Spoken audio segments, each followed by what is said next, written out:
In this video, I'm going to share with you some before and after pictures of a mobile home flip that I did in a 55 and over community, and share with you some of my numbers, the expenses that I had in it, and how I got the deal, and then what my profit was. So I'm going to first of all share with you that I have been fixing and flipping mobile homes just in trailer parks or manufactured home communities, mobile home communities, whatever you want to call it.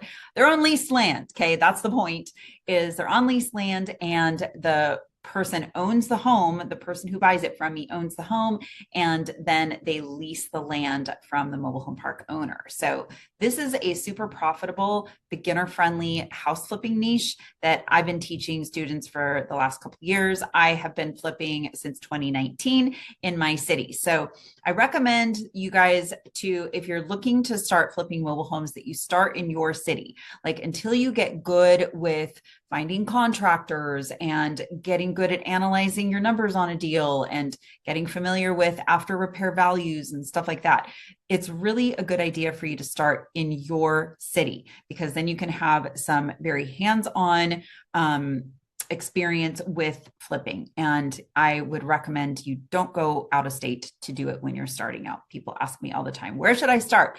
Start in your city. Your city is where it's the most profitable. So make sure you subscribe. I put out videos like this every single day, teaching you guys how to do this in your area. So I'm going to share my screen. I'm going to actually share with you some before and after pictures so you guys can see some of the work that I've done and just what's possible with mobile homes, because most people, a lot of house flippers and a lot of real estate investors totally pass these up because they're not considered real estate. They are considered actually personal property because they are not attached to the land that they sit on. They are actually considered personal property. And so they are, people don't think that there's a lot of money to be made in them, but I'm here to tell you that's not true. I teach my students how to get 100% return on investment. In fact, I'm going to link that video down below for you, how I get 100% ROI on every single one of my deals. Now, this deal, I did a 75% return on investment. So it wasn't quite as good as 100%. It was a little less than what I thought it was going to be because I actually ended up lowering the price on it. But anyway, I'm going to get into some of the particulars on this. So I got this deal because the seller was somebody who had been referred to me by the park.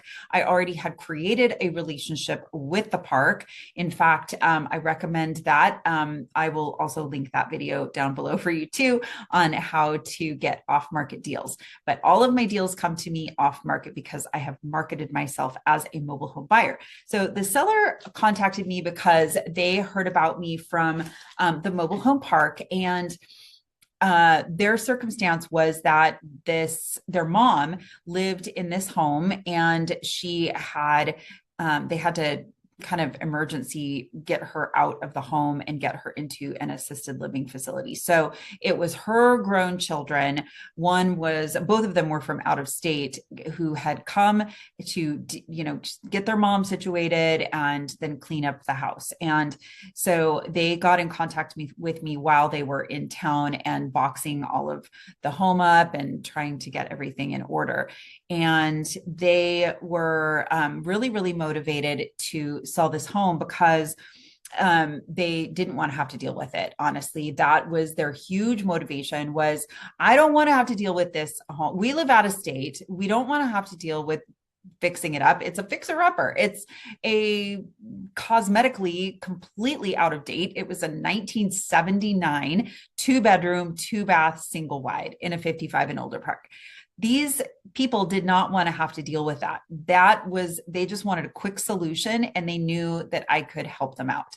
So that is how I got connected to them. So I went and met with them, walked the home and looked at it. It was great structurally, didn't have any problems, like the solid, roof, ceiling, walls, all of that was really good. Some of the things were a little outdated, but as far as the major structure of the home, the major, like the bigger ticket items, there was a couple of those that were outdated that I needed to address, but mostly just cosmetic. It just needed cosmetic fixer upper. So Okay, so let me share my screen with you.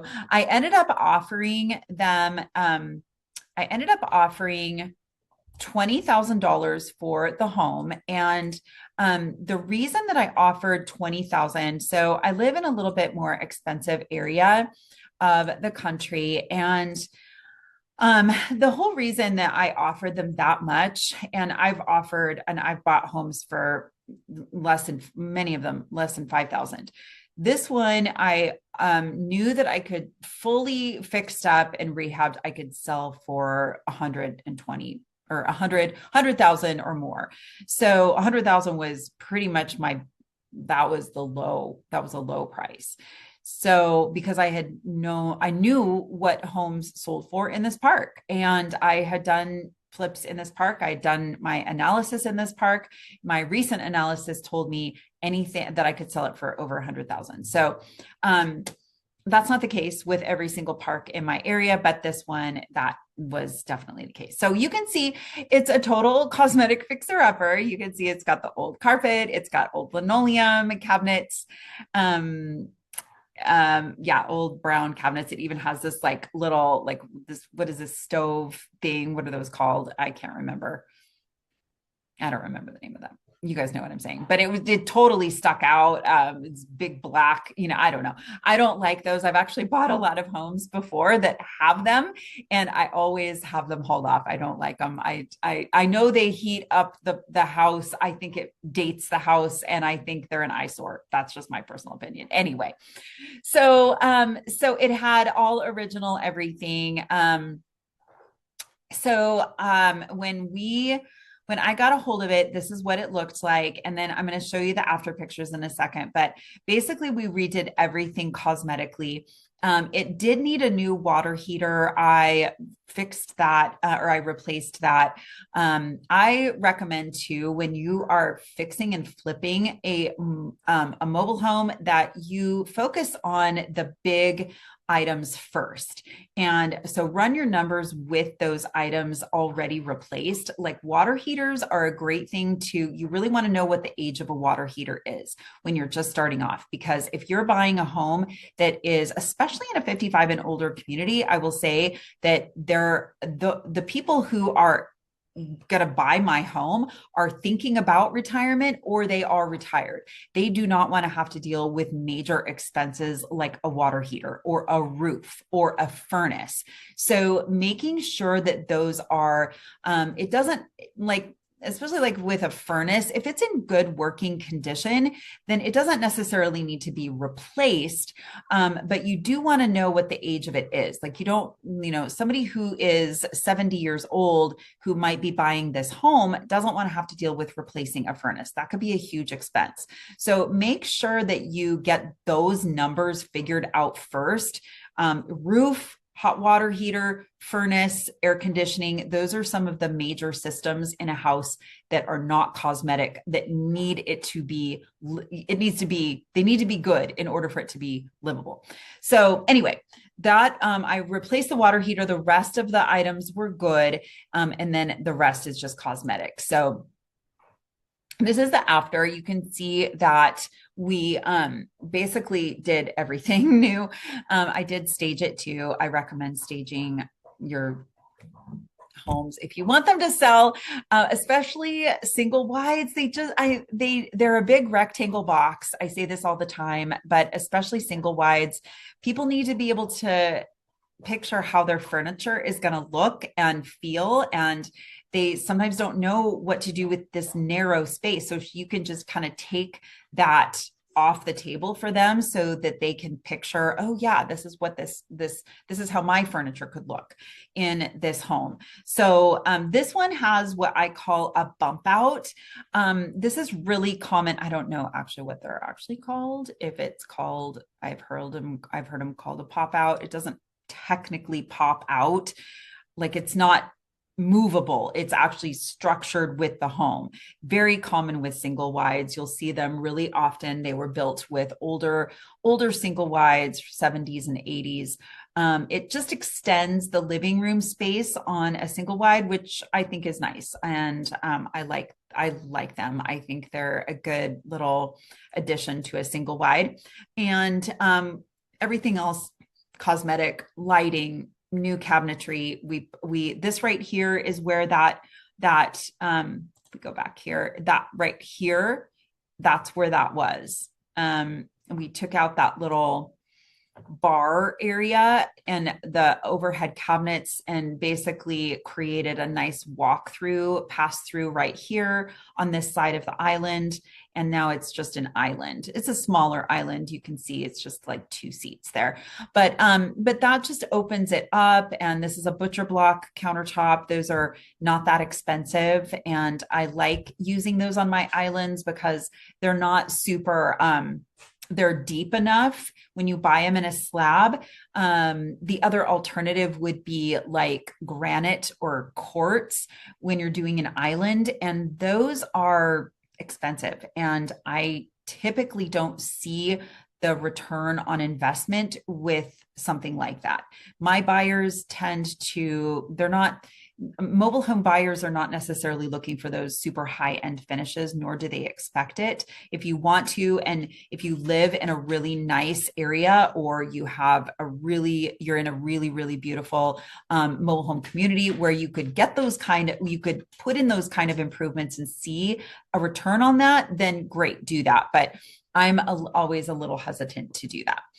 So this is how it looked after, and this is just another view looking from inside that bump out area into the kitchen that way. So my numbers for this, I bought it, like I said, or I don't know if I said this, I offered 20,000 and they took 20,000. They were very motivated to not have to deal with any kind of real estate fees. They didn't want to have to deal with listing it. They just wanted a little bit of cash so they could move on. And to them, 20,000, it was well worth 20,000 to them because it was a fixer upper. So I gave them 20,000, and I'm just looking at my notes here. Okay. So the rehab on this was just under 35,000. I rounded up to 35. And then my holding costs on this were about 5,000. I had to pay a few months of lot rent, utilities, and insurance. And then I had another 4,000 in real estate expenses. The buyer who bought it from me, she had sold her home in expensive California and basically took that equity and paid cash for this mobile home, and was very happy to just have a small lot rent payment. And it's not even, I mean, the lot rent in this mobile home park was around the time at about $700.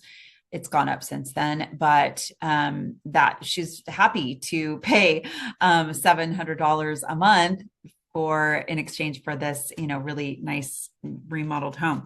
And then, so I had a total of expenses. So my total expenses were about, hold on, 64,000. 64,000 was my total expenses.